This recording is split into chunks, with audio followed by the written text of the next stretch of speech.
One innocent phone call from a loved one crushed her entire dream. The story of how some bosses can be wicked and evil to employee most time. Before we start, tell us the country you're watching from. The vacuum hummed in the background as Tasha dragged it across the plush hallway carpet of the Crestmont Hotel's 12th floor.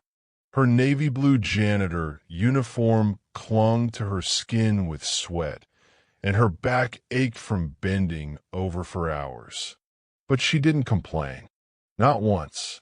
Tasha was used to hard work. She needed this job. Rent was due in 4 days, and her little brother, Marcus, had football camp coming up.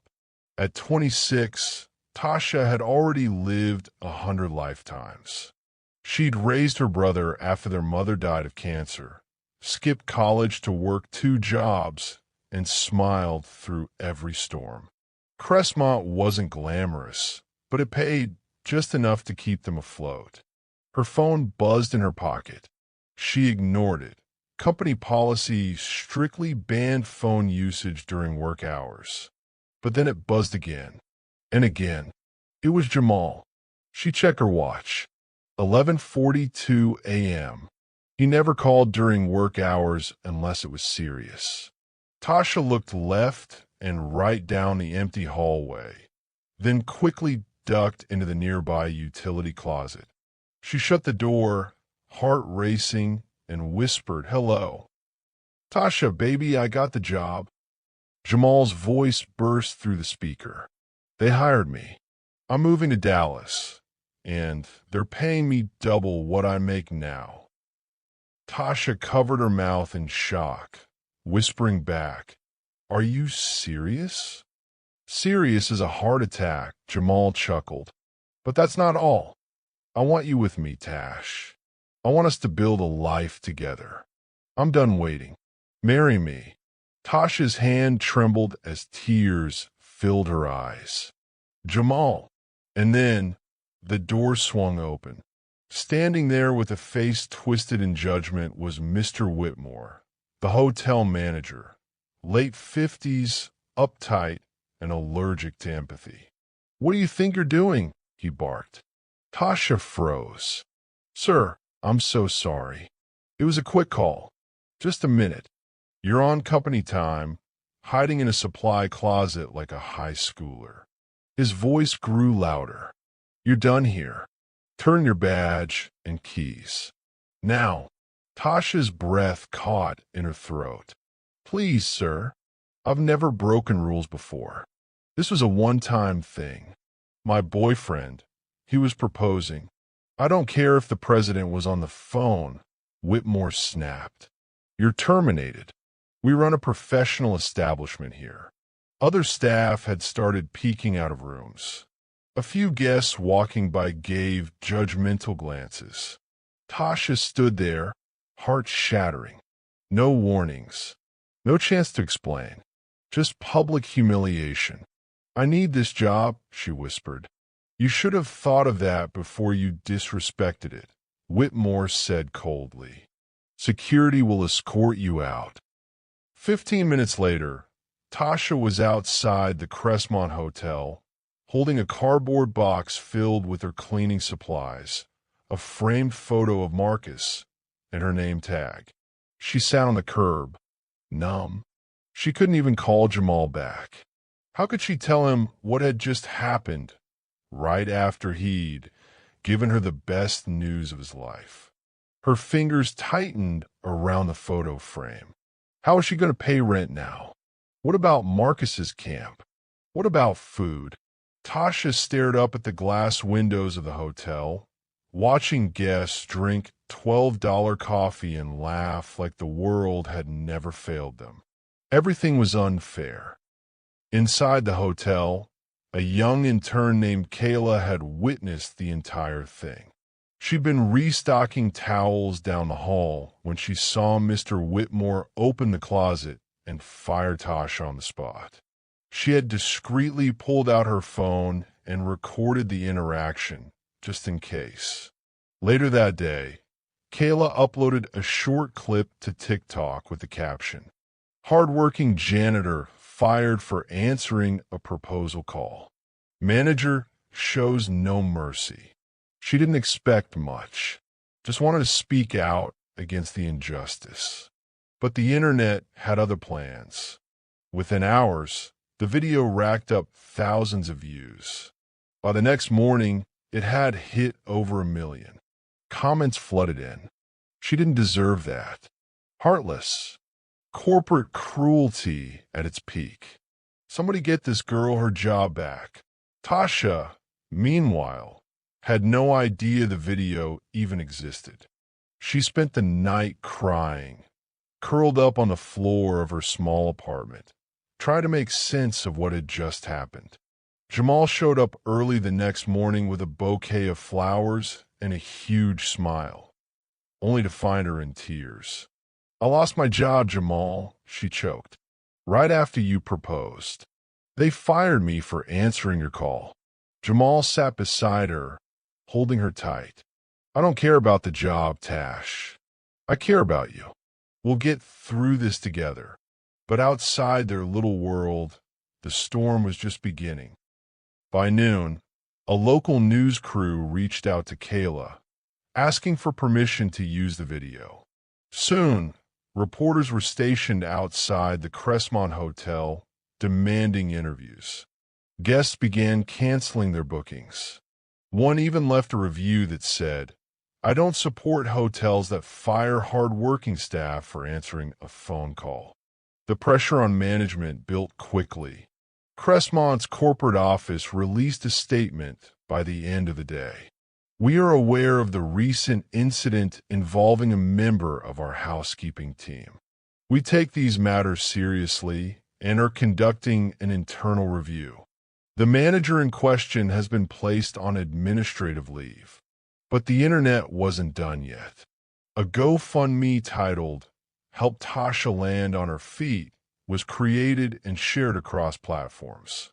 Donations poured in from all over the country. Within 48 hours, it raised over $50,000. Tasha's life was beginning to change again. And this time, it was the world that was watching. Tasha couldn't sleep. It had been 2 days since she was fired, and the whirlwind of everything, the video, the donations, the media attention, had left her dizzy. Her phone buzzed constantly with texts from unknown numbers, DMs from strangers offering support, and calls from journalists requesting interviews. At first, she didn't believe it. "This has to be a prank," she whispered to Jamal as they watched the video of her firing replayed on the local evening news. "No prank, babe," he said, grinning. "The world's finally seeing how incredible you are." She didn't know how to feel. Grateful? Overwhelmed? Still heartbroken? Then came a knock on the door. Tasha opened it to find a tall woman in a sharp blue blazer standing on the other side. "Good afternoon. I'm Andrea Moore, a reporter from Channel 9. May I come in?" Tasha hesitated. I don't know. I'm not used to cameras in my house." Andrea smiled kindly. "Totally understandable. I just want to hear your side of the story. People are rooting for you, and your voice matters." After a moment, Tasha nodded and led her into the small living room. Jamal offered the reporter a seat, and the interview began. Andrea started with a soft tone. "Can you tell us what happened that day?" Tasha took a breath. "I was on my shift as usual. My boyfriend, Jamal, called to tell me he got a new job and proposed. I stepped into a closet to answer, just for a minute. My manager walked in and fired me on the spot." Her voice trembled. "He didn't ask for an explanation, didn't give me a warning, just fired me." Andrea nodded, scribbling notes. "And how did that feel?" "Like my whole life cracked open," Tasha whispered. "I've worked since I was 17. I never missed a shift. I helped guests with their luggage, went the extra mile, smiled even when I was exhausted. One mistake, and he threw me out like I was nothing. Andrea's eyes softened. That's exactly what people online are reacting to. Your dignity, your grace. As the interview wrapped up, Andrea smiled warmly. You've got people in your corner, Tasha. Don't forget that. The next morning, Andrea's segment aired, and it exploded. Her gentle storytelling painted Tasha not just as a victim, but as a hero, a hard worker, a loving sister, a devoted girlfriend, someone who got knocked down but didn't lose her humanity. The GoFundMe hit $80,000 by noon, but something else started stirring in the background. Other former employees of Crestmont Hotel began speaking out on Twitter, Facebook, Reddit. A woman named Denise posted, I worked at Crestmont for 3 years. Whitmore was cruel to everyone.